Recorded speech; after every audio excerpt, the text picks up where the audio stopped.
So then why don't most people ever find success? Like if it really is, and I know what's hiding in the word execute, but most people do not. And I always tell people only execution matters. Yeah, that's it. But how do people get good at that? So the first thing you got to do is you got to get out of your feelings. Like for me, these are great people who could blow up, like who could be successful, whatever they touch. But something happened that day. You know, you woke up, got into it with your spouse or your kids called with something that was going on, or you were sick. Like there are a group of people that feel like it's okay not to execute because I'm not feeling okay, because today is not a good day, because all the stars didn't line up.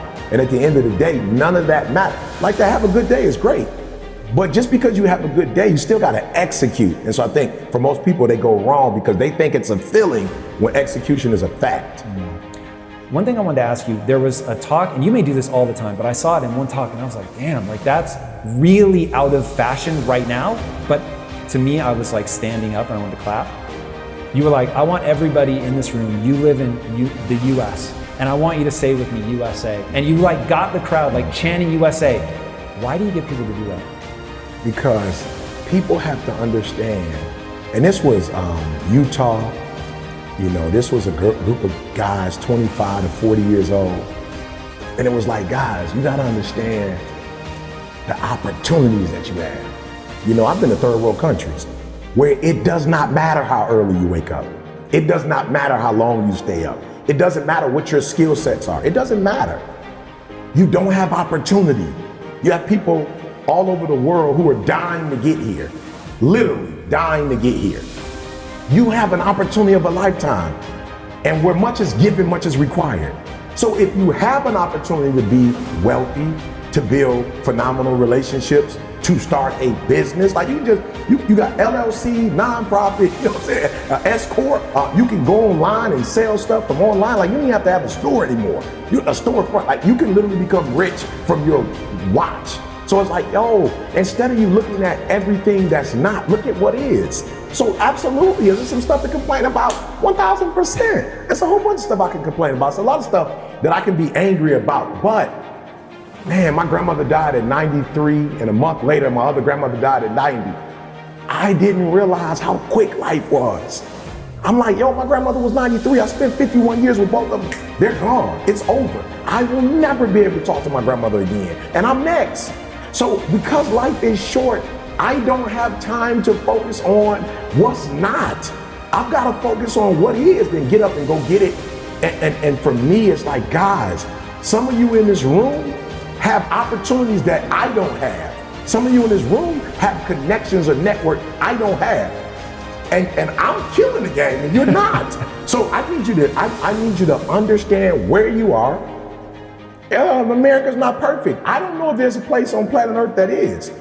So we're not looking for perfect, but we are looking for opportunity, and we have it. So it's like, yo, say it, because I need you to understand what you have, and then I need you to appreciate what you have, and then I need you to go after everything that's got your name on it with no excuses. Because man, when I pulled up and I saw, the skyline, I was like, yo, do you know there were people 400 years ago, 300 years ago, who were in the process of building this, and it was a vision, and they never got to experience it?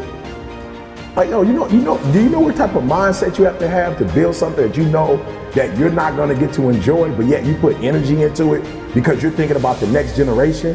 You've got this vision that's gonna outlast you. Like that's rare. And so now it's been built. Go fly first class. It's been built. Go live on people ask me, why do you live on the East Coast and then you live on the West Coast? Because it's too cold. That's why. And if I can get a house in the Gold Coast, I'm going there. So it's like, yo, we have opportunity. Whatever you do, don't waste it. Don't cry about it. Get up and go make it happen.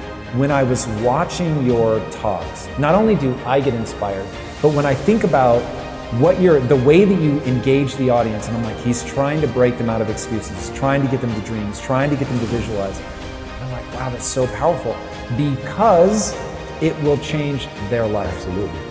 Absolutely. Yeah, absolutely. And when you talked about Kobe, what I thought about was, it doesn't have to be 100 years, but look at what he did in such a short period of time. So it's almost like, guys, not only do we not have an excuse, if you make it to 100, you lose two things.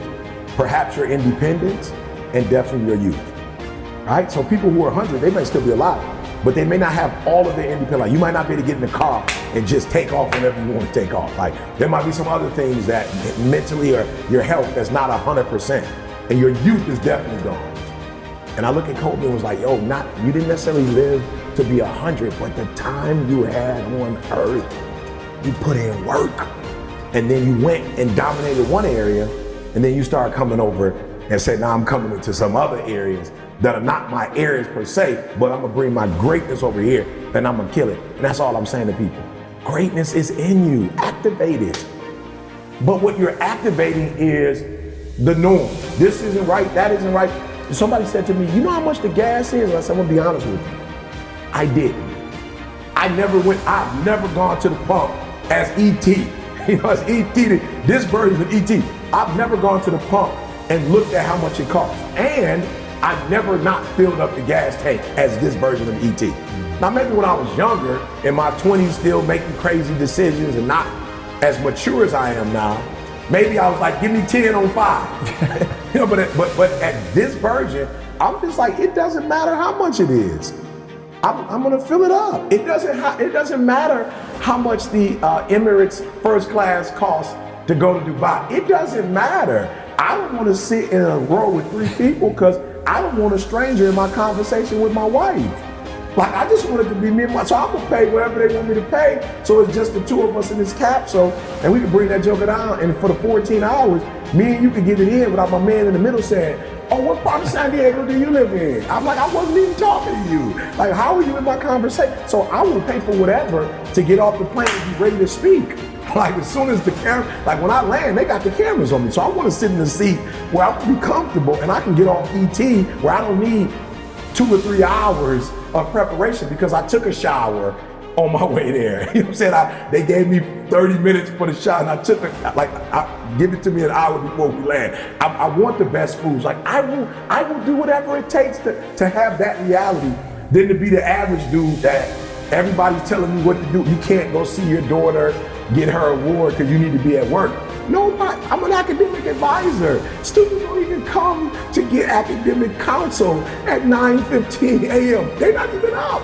But because you control me, you can tell me, no, I can't go see my child. And I'll do whatever it takes to be there for my baby girl. I'll be there to watch my son play football or to watch my son walk across Michigan State's. I want to see it. I don't want the boss to tell me you got to take time off to go watch him mark. When my daughter got her master's degree, everybody was like, you stood the whole time. You never sat down because she graduated with her 4-year degree during COVID and she didn't get to march. So now I'm like, girl, you did it. You went and did 2 more years just to get that. Like, they were about to mess up our record of me walking across the bread, my son walking across. We could say my daughter graduated, but we couldn't say she marched across. She marched, and I'm gonna stand here the whole time and watch her and look into her face, and I hear anything that the speakers are saying or miss all the other kids that are coming because I want my baby girl to know if you can't count on nothing else, you can count on your daddy being present. I'm not the greatest father. I probably won't win Father of the Year. I probably won't get that. I'm a little too aggressive for that. You feel me? But you will never be able to say your daddy wasn't present. And it doesn't matter why do you get up at 3 o'clock? Why don't you? Why don't you get up when you need to get up and do what you need to do? So you telling me I live in a country that if I get up at 3 o'clock in the morning, I would be rewarded for it? That I can control my own life if I get up at 3 o'clock in the morning? I can take a nap. Whenever I need to take a nap, I'll stay up as long as it takes to be there for my wife. When she was diagnosed with MS, I'll go to every doctor's appointment with you. We'll go out to eat afterwards. We'll do ice cream. We'll make these hospital visits a date. This will be a date day. I'll do whatever it takes to make that happen. Get up early, get a PhD, write a book, put a bunch of free videos up online, learn a second language. I'll do whatever it takes to keep this freedom. I'll do whatever it takes.